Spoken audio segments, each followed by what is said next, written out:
Has there, and I know these take place under guard in prisons, but has there ever been a time when you thought this guy is just depraved and felt, unsafe?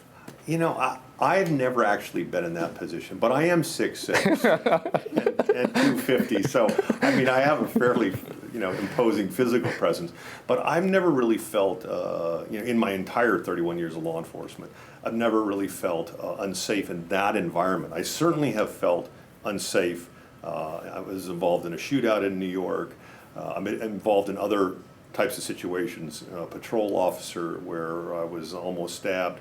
Where the offender was trying to stab me. I've been in situations where I have been very scared and essentially felt unsafe, but not in that environment, not where I'm actually working in essentially a controlled environment like that.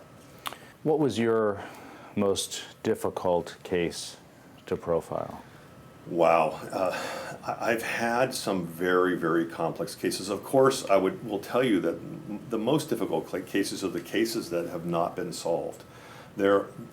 I have a lot of them that are just, I understand the dynamics of what's happening in the case, but it's very frustrating because those don't translate into identifying a suspect, and some of them involve very young victims, and those cases are very difficult. But really, all the cases for me that are unsolved, the really complex ones, are the ones that I think about some of the cases that I've had for 10, 15 plus years. I still think about them, reflect on those.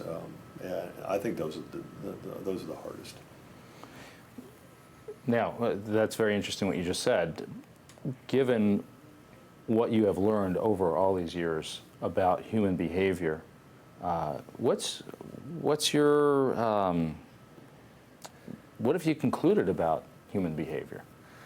You've seen the extremes, obviously.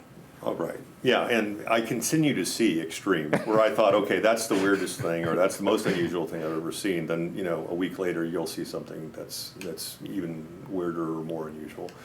I think when you're dealing with human behavior, you have to be flexible in your thinking. There are no limits to what one human being can do to another, what they can think up to do.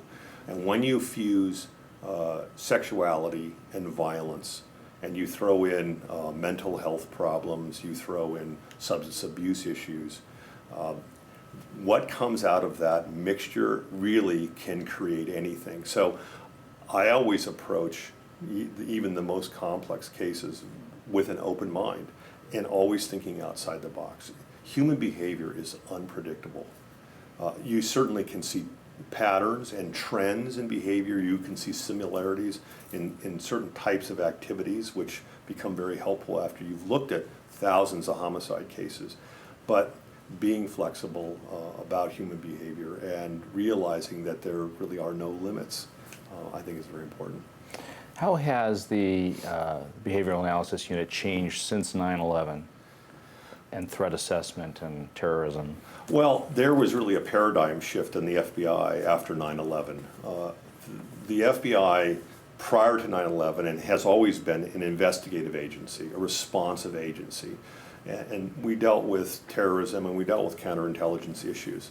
But after 9/11, there was a shift in the FBI. It's taken years to get there, but really the FBI is becoming more of an intelligence agency. For the Behavioral Analysis Unit, we had really two units. We had the Adult Crimes Unit and we had the Child Crimes Unit. After 9/11, a third Behavioral Analysis Unit was added, about the same size, that dealt with threat assessment and terrorism. And that unit has been very active. You're involved in two very prestigious organizations, Forensic Behavioral Services International and the VDOC Society. Tell us, how are the two different? Well, Forensic Behavioral Services is a company that I'm the executive director of, and I joined Robert Ressler, really a world famous former FBI profiler and author, to basically do the same type of work that I did in the FBI, but now in the private sector for civil attorneys, law enforcement agencies.